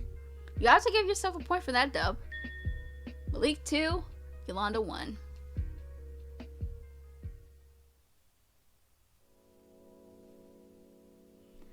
Well, now you really can't leave. You already hooked her in. Might as well keep reeling. You take a seat in the back and pull out your phone, scrolling social media to pass the time until this thing is over. You watch her from the corner of your eye. She seems to run this place and she smiles a lot. Huh. You avoid thinking about it. You definitely didn't spend the entire past hour thinking about why you liked her smile so much. Absolutely not. That's lame. The lights come back on and everyone leaves, slowly but surely. You don't pay attention to them. You got other plans in mind. Malik Patterson will get late tonight. She looks.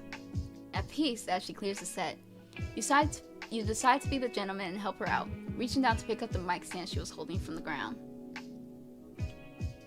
Let me help you with that.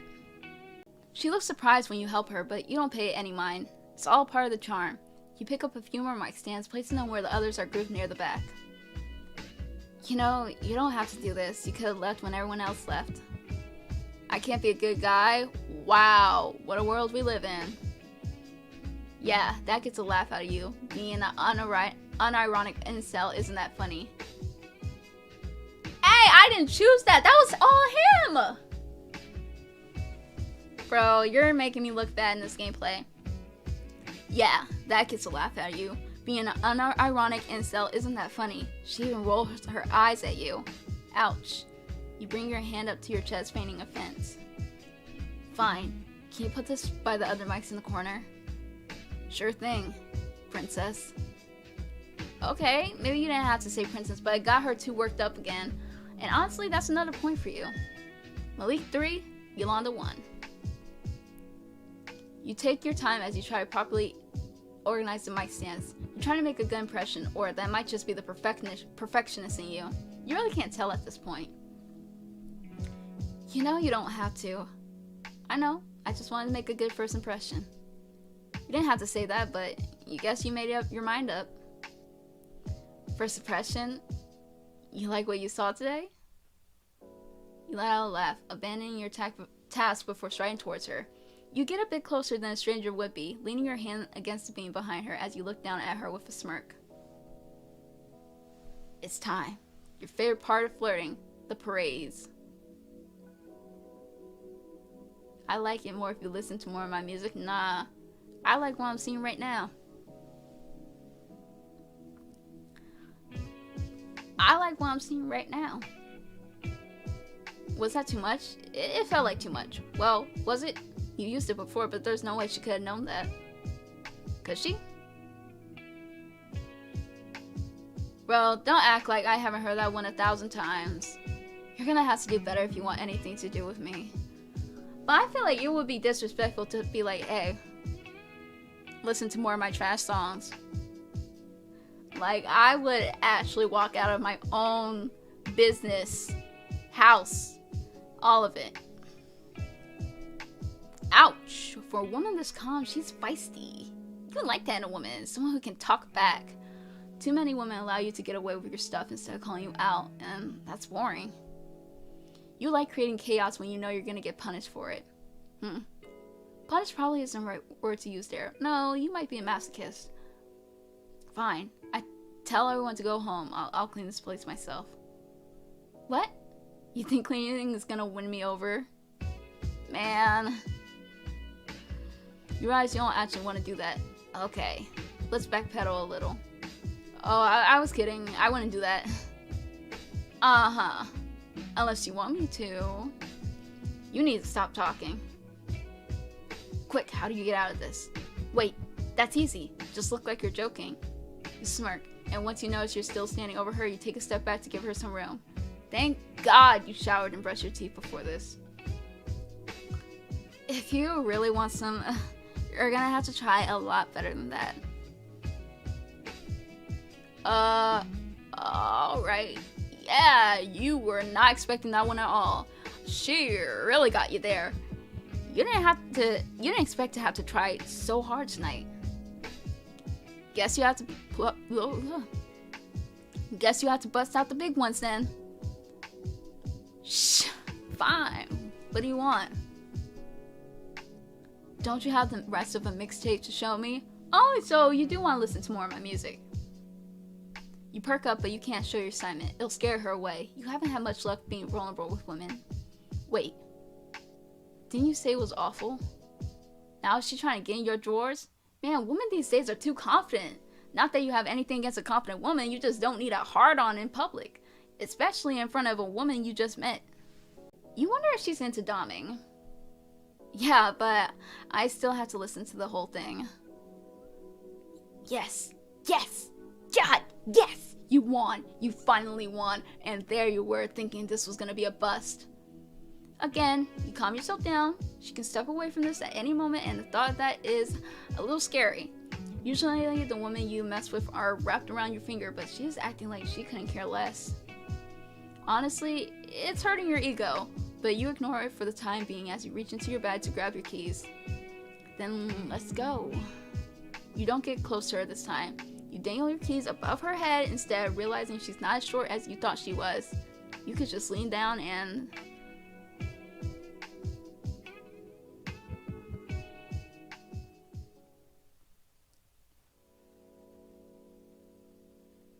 So, how do you like it? Do you smoke? What? You're in love. You're literally in love. You haven't had a girl impress you like this in years. You're staring. You know you're staring, but... Okay, Malik, come on. You can't sit here with your mouth hanging open like a fish. You close it and grin instead, sitting back before you finish. Before you speak. That was a slip of the tongue, but maybe it wasn't. Come on. Not all rappers smoke. I know, but you do. How do you know? She reaches in between your seats to pull out a honey bunch wrapper you probably forgot to throw out. Touché. You reach into your pocket to pull out a lighter, one of your specialty ones that you remove the safety off of. Filling it with your hand, you glance at her from the corner of your eye, realizing how close she is with the blunt between her lips. Once again, that's another successful ending. Not ending. Screenshot, whatever. Y'all got it. Here, another screenshot for y'all. Bon appetit. The light-skinned player in you comes out in full effect, almost like there's a full moon. You quickly remove the blunt from her lips, your free hand moving to cup to her cheek, tilting her chin slightly as you kiss her. There's no hesitation. If anything, it felt like desperation. She's returning the kiss like you two are in a long-term relationship, and she's just been reminded of the reasons why she loves you. It's like you're kissing Alice. There's no way I messed up again. There's no way I messed up with her again. Please don't do this to me. Please, I'm begging you. I'm begging you, please don't make me this a bad ending. Despite everything, despite it being nearly a year since you two have been intimate, you still yearn for her. You still search for Alice in every situationship. You ache for that intimacy, that passion, a love so grand it scatters your thoughts and leaves you reeling, speechless, breathless. The hand on your shoulder brings you back to reality. Okay, yeah, you're kissing Yolanda. Probably not a good idea to be thinking about your ex-girlfriend while making out with another woman. Your hands move to run along her sides before you realize she never gave you permission to touch her beyond kissing. You freeze, your hands sort of just hovering in the space between you two. You're the first to pull away. You look down at her with a smirk, slightly lighting the blunt before stealing it from her to take a hit. Just as you planned. If you only kiss me to get the first hit, that's a low blow, man. Low blow? That's called being smart. The white man's education doesn't teach you that. White man's education? You let out a laugh, exhaling smoke out of the window. She has been a little too critical of your ideologies for your liking. Most women don't even question it, but again, she isn't like most women. It's almost like something is wrong with her. Questioner. I'm gonna question. You know, this is the second time you brought up white people like you're trying to defend them. What? You're starting to convince me you're some white man supporter. It's kind of a turnoff. Oh my gosh, I messed up. Ah! Don't stop. I need a good ending before I end this. And to think, you've been trying your hardest not to make a fool of yourself in front of this woman. You're really starting to think this stuff isn't worth it. There's a long pause before you start laughing. She doesn't look very amused. Uh-huh. She's quiet for a moment. You realize she's giving your car a once over. You quickly do the same, scanning the front seats for any trash you forgot to pick up. Having two preschoolers is hard. Kids are messy and working pretty much a full-time job makes it hard to keep up with them sometimes. You got kids? There it is. Yeah. Rhea and Roman. Two different moms. As long as I don't post you on my socials, you'll be fine. Oh, you're just full of problems, huh?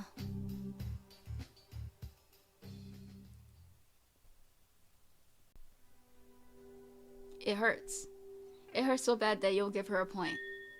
Malik 3, Lana 2. She's right. You are full of problems. A lot of problems. Too many to write into your lyrics. You can never properly articulate them, and maybe that's why you never excelled in personal rap. Huh. You shrug, attempting to steer away from your approaching bad mood with a lighthearted joke. Not a problem if I act right. That's what my mom would say. So, you're a mama's boy. Oh, come on! No, my mom hates me. Both of my parents do. What? Oh. First of all, you're an idiot. Why would you say that? Women don't like when you're emotional. You've had women express how emotional weakness is such a turnoff, and you typically don't last long with them. You try not to talk too much about your personal life to anyone, so why was she different? You can get out of this. You always manage to find a way out of every bad situation you put yourself in. Isn't that big of a deal? Wait, she's showing interest? It's like she wants to know more about the messed up family life you have? Sure about that? You even gave her an out and she still kept pressing. You hope she isn't one of those healing therapist types you hear about on Bitter. Next thing you know, she's gonna pull out crystals and suddenly you'll get a nosebleed. You think it over, realizing how bad Cottonmouth is kicking your ass. You reach behind to grab one of Roman's bags, pulling out a few mini bottles of water for the two of you. Taking a swig of water, you realize your Cottonmouth might just be anxiety. You're not used to talking about yourself, or really about anything deep, with anyone. It's nothing more than surface level conversations, something you've grown used to in the years of customer service interaction. Sometimes knowing too little about someone is for the best. It takes a moment for you to gather the courage to speak. You realize you've been staring out the window in front of you since the last time she spoke.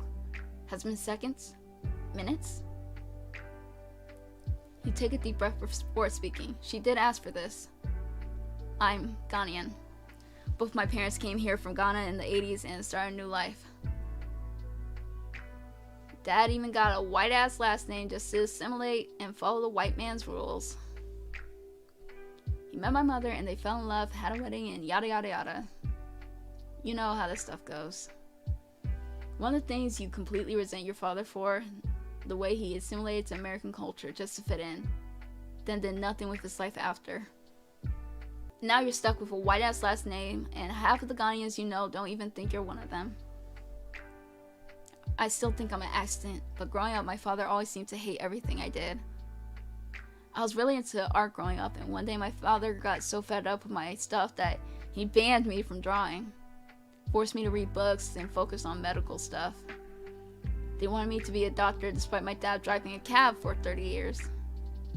My mother being a secretary at the mayor's office. Your mother tried to stop him. She believed in you until she couldn't fight him anymore. He was a demon in the house. You and your siblings all resent him to this day. I never went to medical school. I got my high school diploma and I decided that I didn't want to finish college. Because I thought that stuff was a waste of time. I wanted to be a ghostwriter for a long time before realizing that I should be the one with the fame. People should be looking at me instead of the lucky jerk spitting my raps. When you have two African parents who push academia on you for so long and you just don't go that route, they resent you. The day I told my mother I was dropping out of college, I just wanted to focus on music, she cursed my head and kicked me out.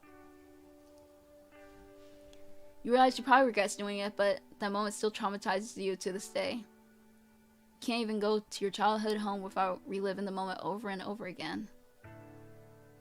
It's one of the many reasons you try to avoid getting your mom to babysit. Aww. There's a long pause before you speak again, mostly because you're trying to fight back the break in your voice. Long story short, I'm still doing this music stuff. It's going somewhere. My beats are doing better than my actual music, but for now, I work at Popeyes, waiting for my big break. Your big break feels like it's never gonna come. You waited for years to finally feel like your hard work is paying off, and now you're finally getting some flowers, but it's not enough. Dang. Oh, was she feeling bad for you? You don't want her pity. You don't want anyone's pity. You just want to be okay. Dang? I'm fine, Yolanda. Stuff happens. Sometimes you can't please everyone in your life, no matter how hard you try. Your parents, too. Despite everything, the one thing you learn in your 26 years is that you can't please the people you want to please the most. We gotta screenshot that. I need to put that in my phone or something. Hold on. Let's hear that again. Despite everything, the one thing you learn in your 26 years is that you can't please the people you want to please the most.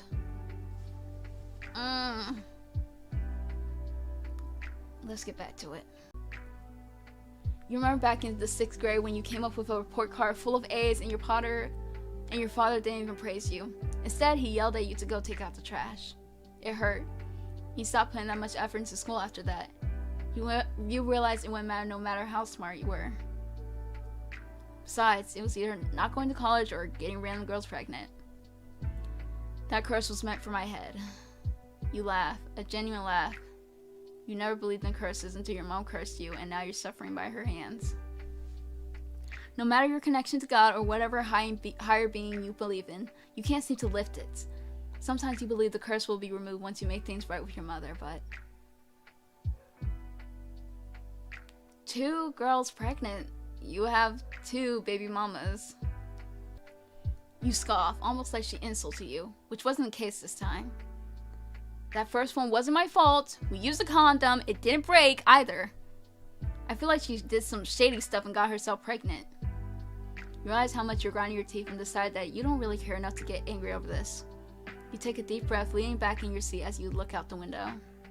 Anyways, I'm done. It's not like I'm screwing at the moment. You didn't even realize how well you set yourself up to easily shoot your shot until you said it.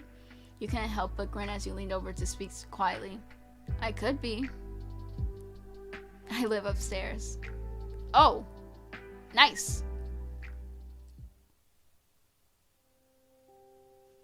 Okay, we're in the house. Let's see if we can get a good ending. You didn't think she actually lived upstairs. It makes sense now that you're thinking about it for more than 2 seconds. She did look like she ran the joint, so she probably owns a salon downstairs too. You're impressed by her home, but why so many fish? Like, does there have to be 1,000 fish in this fish tank? What the? fish aside, you take a look around the living room area. It's nice. It matches her aura or whatever. Damn! You live like this? What? All the candles, it's like a bedroom and face works in here. A home that smells good is a welcoming one. You cock an eyebrow at her, crossing your arms over your chest as you give her that look. You smoke a lot, don't you? Mind your business. You laugh with her, walking towards the fish tank to get a closer look, even snapping a few pictures to show to your friends later. Why would someone need this many fish? Is she some serial killer that gets a new fish every time she kills someone? Are you about to be murdered? So, the only places still open are a pizza joint and this one bodega that delivers. What you want?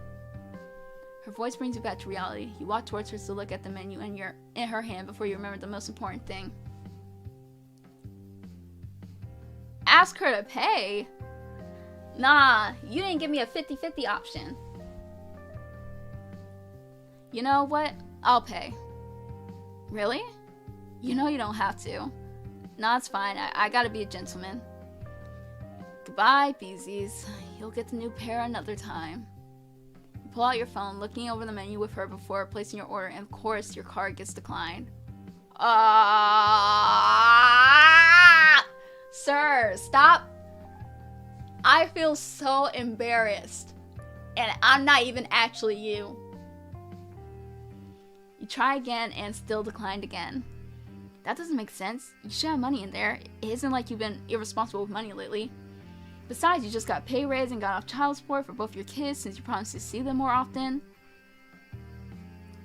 You realize this is probably an issue with the bank and not your account, but this is embarrassing enough. This fine-ass woman just watched your card get declined twice while you were trying to be a gentleman. This is embarrassing. You bite back a swear as you set the menu down. That has actually happened to me. I have money in my bank account and the bank just was like, oh, no. Yeah, you ain't buying this today. Like, so embarrassing. You know I can pay. It ain't that big of a deal. There's no way you can let her pay for now. You would never let yourself live it down. Nah, actually, it's getting late. I should head home. I gotta take my kids to school in the morning anyways. But it really isn't a big deal, Malik, you know? It's fine. I'll see you around, Yolanda. No! Don't make this a bad ending, please. You grab your phone and keys as you head out, pausing at the door to turn back to look at her with a smirk on your face. Despite your embarrassment, you still have to leave this place with a bang. You close the door behind you, but instead of making your way towards your car, you kind of just linger in front of her door for a moment. You really made a fool of yourself, didn't you? Yeah. You can never come here again. You make your way towards your car and head back to your apartment. Thankfully, you don't have the kids with you for the night, giving you enough time to reflect in peace.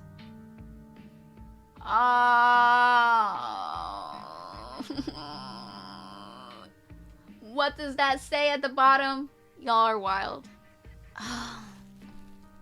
What did I do wrong? Y'all need to get your insecurities together, because it isn't a me problem. It's a y'all problem.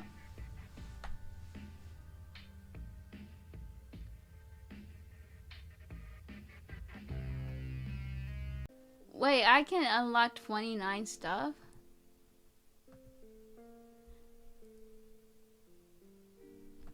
Okay, I can get one other ending. And I'm guessing that's the happy ending. For Malik, I can get 3 other endings. So, happier, I don't know. What a journey, you guys! Yeah! I'm so glad it's over. My voice hurts. I actually really enjoyed that. The beginning part, it was kind of boring to me because I had to really get into it. But after a while, I was like, okay, we're there. And now I know to prepare my voice next time. I'm gonna get my steam inhaler, start breathing all that before I do this again. But it was just nice seeing, not even just black people, like multiple cultures in one game and being able to date them and be them. And I can't even think of the last game that I've done that. Yeah, and this was made by a black dev, so props to them.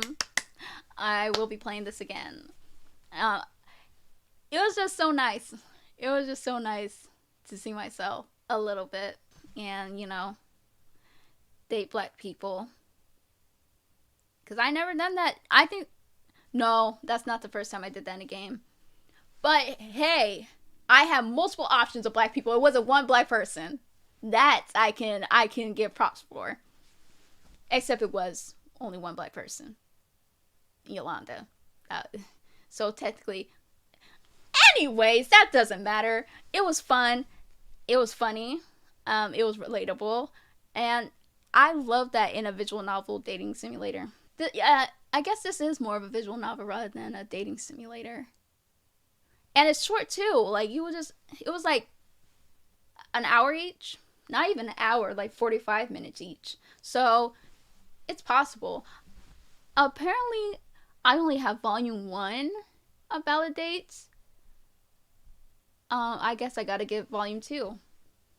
I, I don't know when that happened, but hey, I enjoyed this game. It was really fun. Loved it. We're gonna get a good ending. Come on, y'all. Root for me. We got this. We're gonna get a better ending. Thank you so much for joining me. I am Book. This is Loner Film Games, and you just watched a loner game. Bye.